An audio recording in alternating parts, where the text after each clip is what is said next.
손해사정사는 뭐 네이버에 찾아봤더니 이런 식으로 나오더라고요. 저는 이렇게 설명하지 않고 보통은 이렇게 설명드리잖아요. 보험사와 싸워주는 사람, 보험 쪽의 변호사 같은 사람, 이렇게 설명하는데, 이렇게 설명하다 보니까 멤버분들 스스로가 이 싸움에 대해 포커스를 맞추시더라고요. 이 정도가 싸울 정도인가? 를 생각하고 저한테 리퍼럴을 주시더라고요. 그래서 제 소개를 조금 다른 방법으로 해볼까 해서 이렇게 바꿔봤습니다. 아까 전에 제가 여러분께 한번 각인을 시켜드렸을 거예요. 불났을 때, 다쳤을 때, 불났을 때, 다쳤을 때, 불났을 때, 다쳤을 때. 네, 이럴 때 찾는 사람, 불났을 때, 다쳤을 때 찾는 사람이라고 각인을 시켜드리는 게 나을 것 같더라고요.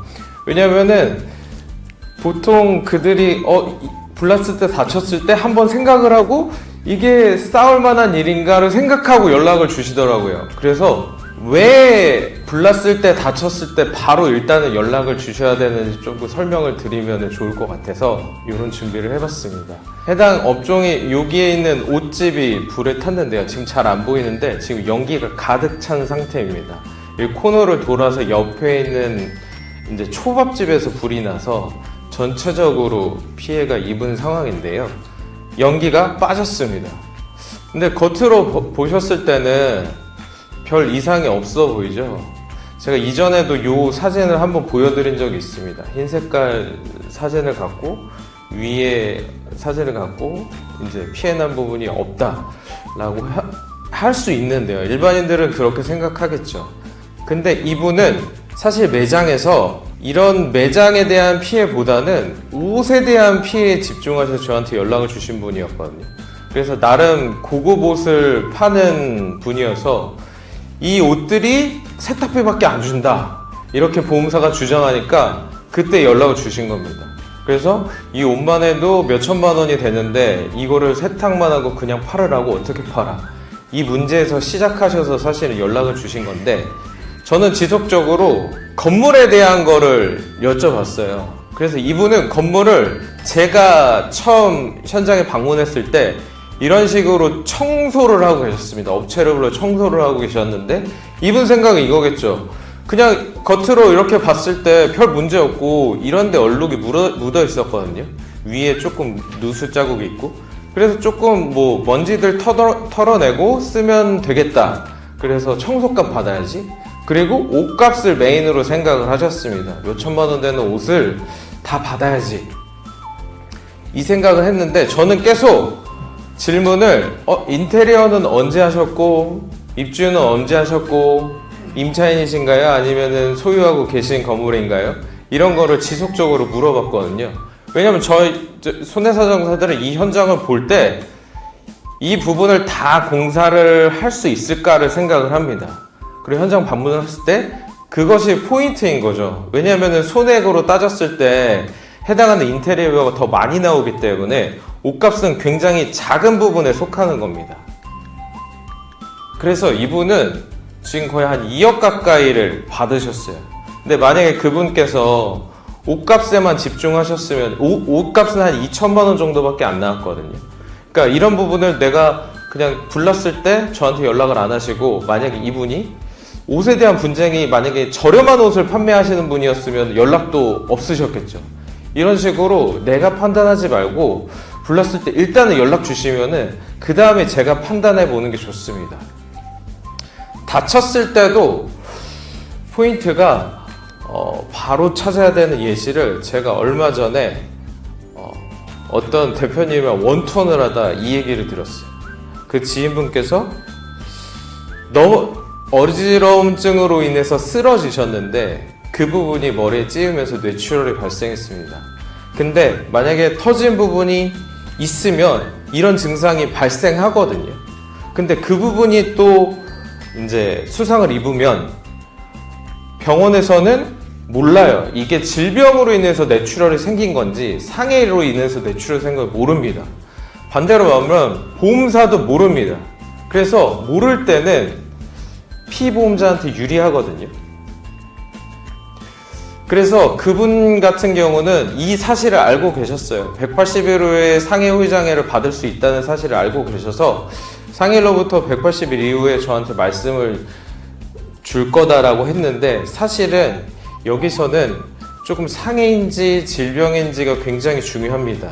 왜냐하면 질병이 되면은 진단금으로 사건을 풀어나가는 거고요. 상해인 경우에는 상해 후유장애로 사건을 풀어나가야 되는데, 진단금의 경우는 급성이고 상해이면 안 됩니다. 질병이고 급성이어야 됩니다. 근데 만약에 상해로 이루어진 경우에는 뇌출혈 진단금을 못 받겠죠. 그렇기 때문에 초반에 어떤 코드로 나가는지가 굉장히 중요하거든요.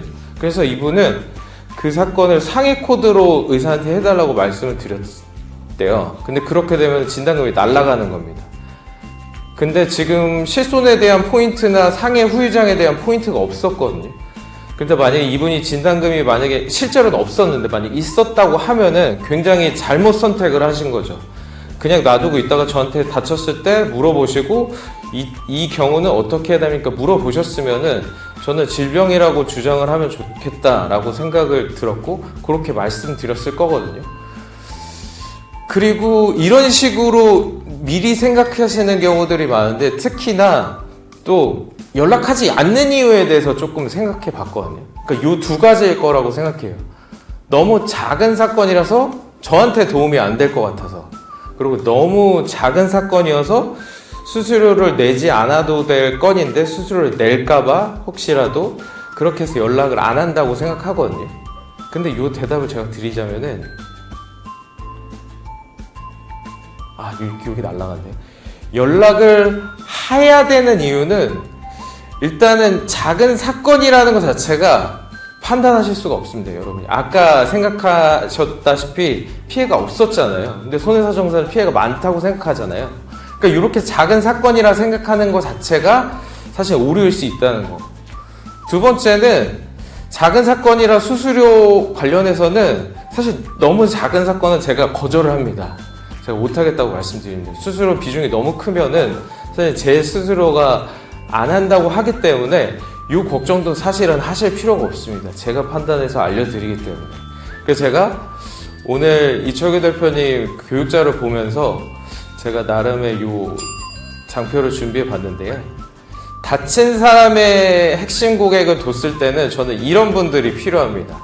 이런 분들이 같이 협업을 해서 할 수 있기 때문에 지금 노무사, 보험설계사, 변호사분은 위치에 있으시고 이런 분들 소개해 주시면 좋습니다. 의사분이나 상조회사나 병원 업무과나 공업사나 의사나 원무과 분들한테는 제가 환자를 주거나 환자를 받을 수 있고요. 상조회사에서는 사망한 사람의 경우 사고로 다치거나 보험 분쟁이 있는 관련된 분들이 많고요. 공업사 같은 경우도 사고가 일어나기 때문에 이런 분들 소개시켜 주시면 좋습니다. 불난 사람한테는 지금 노무사 보험설계사분은 동일하게 위치해 있고요.